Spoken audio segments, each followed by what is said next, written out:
আসসালামু আলাইকুম প্রিয় দর্শক, বেগম খালেদা জিয়াকে নিয়ে দেশের মানুষ এখন উদ্বিগ্ন। ওনার স্বাস্থ্য নিয়ে উদ্বিগ্ন, ওনার জীবন নিয়ে উদ্বিগ্ন। এবং গতকালকে এটা নিয়ে আলোচনা করতে গিয়ে আমি বলেছিলাম যে ওনার একমাত্র জীবিত পুত্র তারেক রহমান দেশে আসছেন না কেন, মার কাছে থাকার জন্য, মাকে দেখার জন্য।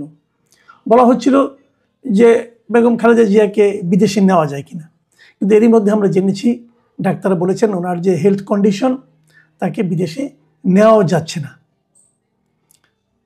তো সেক্ষেত্রে তারেক রহমান কেন আসছেন না, এই প্রশ্নটা সবার মধ্যে আছে। এবং তারেক রহমানের আসার দাবিটা কিন্তু অনেক আগে থেকে আছে, বিএনপির পক্ষ থেকে আছে, দেশের সাধারণ মানুষের পক্ষ থেকেও কিন্তু এটা আছে। এখন মায়ের ঘটনা আরেকটা মানবিক কারণ যুক্ত করেছে। এটা নিয়ে কালকে আমি কিছু কথা বলেছি এবং আমাদের সাধারণ মানুষের মনের ভাবটা কি সেটাও আমি আমার মতো করে বলার চেষ্টা করেছি। কিন্তু যে কথাটা কালকে আমি বলিনি সেটা হলো, এই তার আসতে না পারা, এর পেছনে কি ডিপ স্টেটের কোনো ভূমিকা আছে?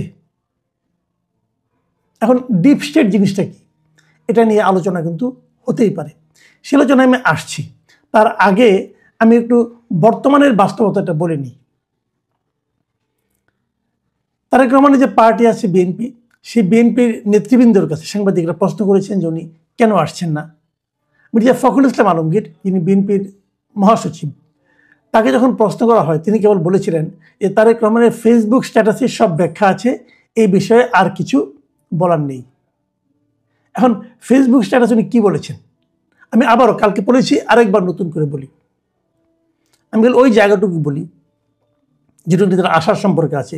তিনি বলেছেন যে এমন সংকটকালে মায়ের স্নেহ স্পর্শ পাবার তীব্র আকাঙ্ক্ষা যে কোনো সন্তানের মতো আমারও রয়েছে, কিন্তু অন্য আর সকলের মতো এটা বাস্তবায়নের ক্ষেত্রে, এখান থেকে খেয়াল করেন, এটা বাস্তবায়নের ক্ষেত্রে আমার একক সিদ্ধান্ত গ্রহণের সুযোগ অবারিত ও একক নিয়ন্ত্রণাধীন নয়। মানে উনি একাই সিদ্ধান্তটা নিতে পারছেন না, ওনার নিয়ন্ত্রণেও নেই সে সিদ্ধান্ত নেওয়ার ক্ষমতাটা। তারপর আরও বলেছেন, স্পর্শকাতর এই বিষয়টি বিস্তারিত বর্ণনার অবকাশও সীমিত। মানে বিষয়টা এক নম্বর হলো স্পর্শকাতর, এবং এটা কী ঘটনা এটা নিয়ে বিস্তারিত বর্ণনাও উনি করতে পারছেন না। তারপর উনি বলেছেন, রাজনৈতিক বাস্তবতার এই পরিস্থিতি প্রত্যাশিত পর্যায়ে উপনীত হওয়া মাত্রই স্বদেশ প্রত্যাবর্তনে আমার সুদীর্ঘ উদ্বিগ্ন প্রতীক্ষার অবসান ঘটবে বলেই আমাদের পরিবার আশাবাদী। মানে ওনাদের পরিবার আশাবাদী যে খুব শিগগিরই এটা যদি ঘটে যায়, উনি যা চাচ্ছেন, তাহলে উনি যেতে পারবেন। মির্জা ফখরুল ইসলাম আলমগীর এদিকে ইঙ্গিত করেছেন যে ওখানেই সব বলা আছে। তার মানে কি, বেশি কথা অথবা খুলে বলার ইচ্ছা তার দল বিএনপিরও নেই, তারাও খুলে কিছু বলতে চায় না। কেন গোপনীয়তা, কার কাছে গোপন করতে চায়, এবং সেটা কি গোপন করতে গেলে আরো বেশি সন্দেহের জন্ম দেয় না? এই প্রশ্নগুলো কিন্তু আমি কালকে করেছিলাম। তাহলে কি সরকার আসতে দিতে চায় না? সরকার কি বলছে? সরকার গতকালকেই বলেছে, সরকারের এই স্ট্যাটাস দিয়ে তারেক রহমানের স্ট্যাটাস প্রকাশিত হওয়ার কিছুক্ষণের মধ্যেই, অল্প কিছুক্ষণ পরে সরকারের প্রেস সেক্রেটারি তিনি বলেছেন যে তারেক রহমানের ফেরার ব্যাপারে সরকারের তরফ থেকে কোনো ধরনের বাধা নিষেধ বা কোনো ধরনের আপত্তি নাই। সরকার স্পষ্ট করেছে নাই। আমি আগেও বলেছিলাম আপনাদেরকে যে গত 15ই জুন যখন প্রধান উপদেষ্টার সঙ্গে তারেক রহমানের বৈঠকটা হয়, তখনই আমাদের স্বরাষ্ট্র বিষয়ক উপদেষ্টা জাহাঙ্গীর আলম চৌধুরীও বলেছিলেন যে তারেক রহমানের দেশে ফেরার ব্যাপারে তাদের কোনো ধরনের বিধিনিষেধ বা আপত্তি নেই। সরকার কিন্তু দায়টা নিজের কাঁধে রাখলেন না। তাহলে দায়টা কার? এবং আজকে আমরা এটাও দেখলাম যে আমাদের পররাষ্ট্র বিষয়ক যিনি উপদেষ্টা আছেন মিস্টার তৌহিদ হোসেন, তিনি কিন্তু বলেছেন যে তারেক রহমান যদি আজকে আসতে চান, তাকে একদিনের মধ্যে ট্রাভেল পাস দিয়ে দেওয়া হবে। মানে উনি যদি আজকে সিদ্ধান্ত নেন, কালকের মধ্যে ট্রাভেল পাস দেওয়া যাবে এবং উনি পরশুদিন চলে আসতে পারবেন। ট্রাভেল পাস জিনিসটা কি, ওনার তো পাসপোর্ট 14 বছর 15 বছর আগে গেছেন, 17 বছর আগে গেছেন, কাজে ওনার তো আসার জন্য একটা পাস লাগবে। সেই পাসটা বাংলাদেশ হাই কমিশন যেটা আছে লন্ডনে, তারাই দিবে ওনাকে, একটা ট্রাভেল পাস দেবে। সে পাস নিয়ে উনি বিমানে করে দেশে আসতে পারবেন, এটা ওয়ান টাইম ট্রাভেল পাস বলে, কোনো ব্যাপার না, আসতে পারবেন। তাহলে আসার ক্ষেত্রে আইনগত কোনো ধরনের জটিলতা নাই। তাহলে জটিলতাটা কোথায়? আমি এই জটিলতাটা একটু ইঙ্গিত দেওয়ার চেষ্টা করি আপনাদেরকে। আমি বলেছি আমি কিন্তু আপনাদের ডিপ স্টেট সম্পর্কে বলবো, তার আগে এগুলো একটু ব্যাখ্যা করে নিই, তাহলে ডিপ স্টেটটা আপনারা ক্লিয়ার হবে। কদিন আগে বিবিসি বাংলাকে একটা সাক্ষাৎকার দিয়েছেন শেখ হাসিনার পুত্র সজীব ওয়াজেদ জয়। সেখানে সজীব ওয়াজেদ জয় কি বলেছেন? উনি বলেছেন যে বাংলাদেশের বড় দুটি দলের নেতৃত্বে পরিবর্তন আনতে একটি অগণতান্ত্রিক তৎপরতা রয়েছে। দুই দলেরই নেতৃত্বের পরিবর্তনে বিদেশ থেকে একটা খেলা চলছে। দুই দল মানে কি? দুই দল মানে হচ্ছে বিএনপি এবং আওয়ামী লীগ। বিএনপি এবং আওয়ামী লীগ এই দুই দলেরই নেতৃত্বে একটা পরিবর্তনের জন্য একটা খেলা চলছে এবং জয়ের বিবেচনায় সেটা বিদেশ থেকে চলছে। দেখুন, এই সমস্ত কথার হয়তো আপনারা বলবেন যে এটার ভিত্তি কি, কিসের উপর ভিত্তি করে উনি কথাগুলি বললেন। এখন আমি আপনি হয়তো বুঝতে পারছি না ভিত্তিটা কি, কিন্তু তাদের কাছে তো তথ্য আরও বেশি থাকে।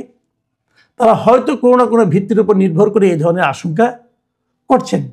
এই যে আশঙ্কা, এই দৃশ্যমান কোনো ভিত্তি নেই, তারপরও আশঙ্কা করছেন এবং সেই আশঙ্কাকে অনেকে মেনেও নিচ্ছেন। সরকারের কোনো আপত্তি নেই, রাষ্ট্রের কোনো আপত্তি নেই, দৃশ্যমান কোনো ঝামেলাও নেই, তারপরে ঝামেলা একটা থেকে যাচ্ছে। এটা কেন? এটাই হচ্ছে ডিপ স্টেট। আসলে ডিপ স্টেট বিষয়টা কি? আপনি কিন্তু ডিপ স্টেট বলতে খুব বেশি কিছু যে এক্সিস্ট করে, খুব দৃশ্যমান কিছু যে আছে, এটা কিন্তু প্রমাণ করা যাবে না। এটা হলো এমন একটা শক্তি, যা গোপন শক্তি, যে শক্তিটা আড়ালে থেকে কাজ করে, যাকে দেখা যায় না কিন্তু যাকে অগ্রাহ্য করা যায় না। যেমন আমি উদাহরণ দিয়ে বলি আপনাদেরকে, শেখ হাসিনা যখন ছিলেন তখন আমরা আয়নাঘর বলে কথা বলতাম। আয়নাঘর দেখা যেত, তখন দেখা যেত না, কিন্তু আয়নাঘরের ভয়টা কার মধ্যে ছিল না বলেন? সবার মধ্যে কিন্তু আয়নাঘরের ভয়টা ছিল। গুম হতো, পুলিশকে জিজ্ঞাসা করতেন, না আমরা তো নেইনি। র্যাবকে জিজ্ঞাসা করবেন, না তারাও নেয়নি। তাহলে কে নিল?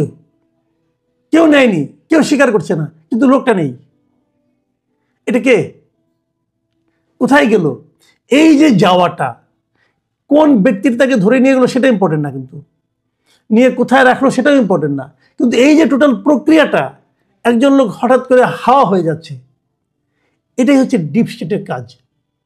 ডিপ স্টেট এই কাজগুলি করে, যে কাজগুলো কোনো জবাবদিহিতা নেই, যে কাজগুলো দৃশ্যমান নয়, অথবা কারা করছে সেটা দৃশ্যমান নয়, অথবা যে করছে সে দৃশ্যমান হলেও সে কেন করছে সেটা দৃশ্যমান নয়, অথবা তাকে কেন করতে হচ্ছে সেটাও দেখা যাচ্ছে না।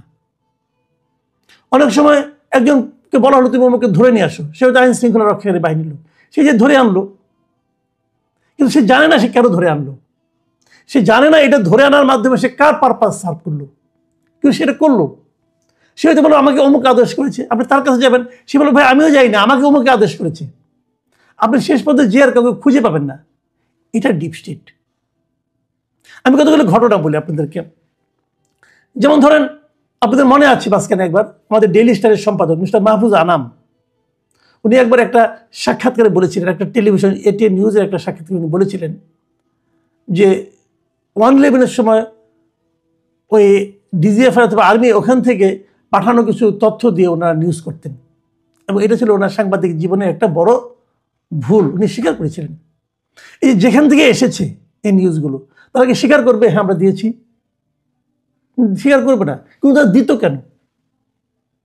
সেই হিসেবে একটা ডিপ স্টেট কাজ করত। সরকারের ভেতরে আরেকটা সরকার, যাকে দেখা যায় না কিন্তু তাকে অগ্রাহ্য করা যায় না। এবং সেই ডিপ স্টেট তখন কি চাইতো? সেই ডিপ স্টেট তখন চাইতো যে -2 ফর্মুলা নিয়ে তারা অগ্রসর হয়েছিল, যে দুই দল থাকবে, কিন্তু আওয়ামী লীগের শীর্ষ ব্যক্তিত্ব যিনি ছিলেন তিনি থাকবেন না, বিএনপি যিনি শীর্ষ নেতৃত্ব ছিলেন তিনিও থাকবেন না, খালেদা জিয়া থাকবেন না, শেখ হাসিনা থাকবেন না। বিএনপি এবং আওয়ামী লীগ দুটোই নতুন নেতৃত্বের মাধ্যমে পরিচালিত হবে। আরও যদি আমি সহজ করে বলি, পরিবারতন্ত্র থাকবে না। আমাদের অনেকে আছেন, এই সরকারের মধ্যে অনেক গুরুত্বপূর্ণ ব্যক্তি আছেন যারা নাকি পরিবারতন্ত্রের ঘোর বিরোধী। পরিবারতন্ত্র নাও থাকতে পারে, পরিবারতন্ত্র আমি নিজেও পছন্দ করি না, কিন্তু আমি করি আর না করি তাতে কিছু যায় আসে? এই দেশের মানুষ কি চায় সেটা আপনাকে দেখতে হবে। এখনো দেখবেন একদম গ্রাম পর্যায়ের নির্বাচনে কিন্তু বলা হয় চেয়ারম্যান করা হবে, অমুক বাড়ির ছেলেটা করতে হবে, অথবা অমুকের নাতি অমুকের ছেলে সে প্রেসিডেন্ট ক্যান্ডিডেট হচ্ছে, সে হয়তো চেয়ারম্যান ক্যান্ডিডেট হয়েছে, সে হয়তো কোনো একটা ক্যান্ডিডেট হয়েছে। ওই বাপের পরিচয়ে কিন্তু অনেকে ইলেকশন করে এবং জিতেও যায়। এটা কিন্তু এক ধরনের পরিবারতন্ত্র। পরিবারতন্ত্র আপনাকে খুব সহজে অভ্যাস করা যাবে।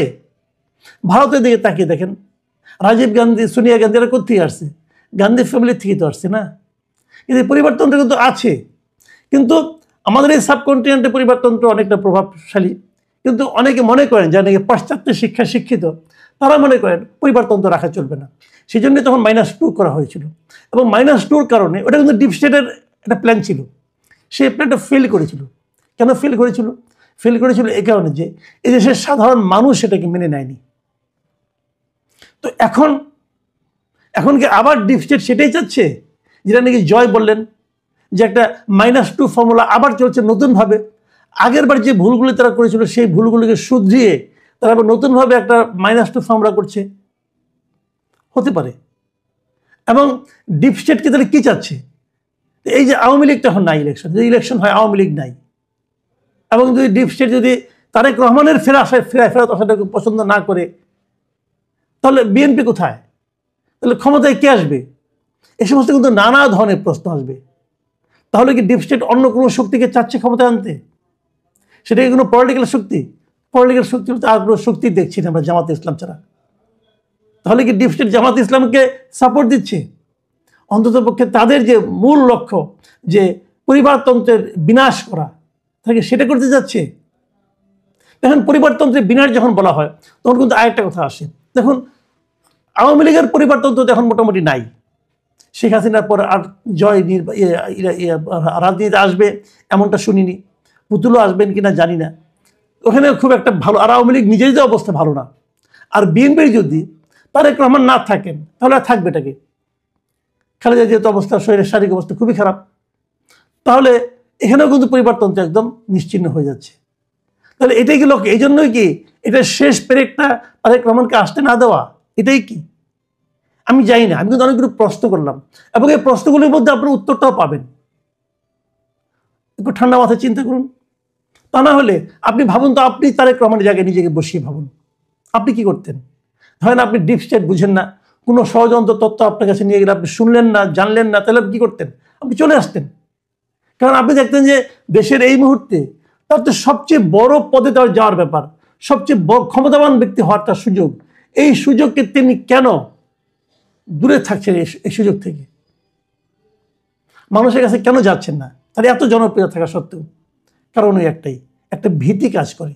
সেই ভীতিটা কি? ডিপ স্টেটের ভীতি। এখন এই ডিপ স্টেটের ভীতিটা তাকে কে ইনফর্ম করলো? এটা কিন্তু আরেকটা $1 মিলিয়ন কোশ্চেন। এই কোশ্চেনের জবাব আমরা পেয়ে যাব খুব শীঘ্রই। তবে আমি এটুকু উপলব্ধি করতে পারি, ডিপ স্টেট এই মুহূর্তে বাংলাদেশে খুবই সক্রিয় এবং খুবই পাওয়ারফুল। প্রিয় দর্শক, এখন এ পর্যন্তই। আল্লাহ হাফিজ।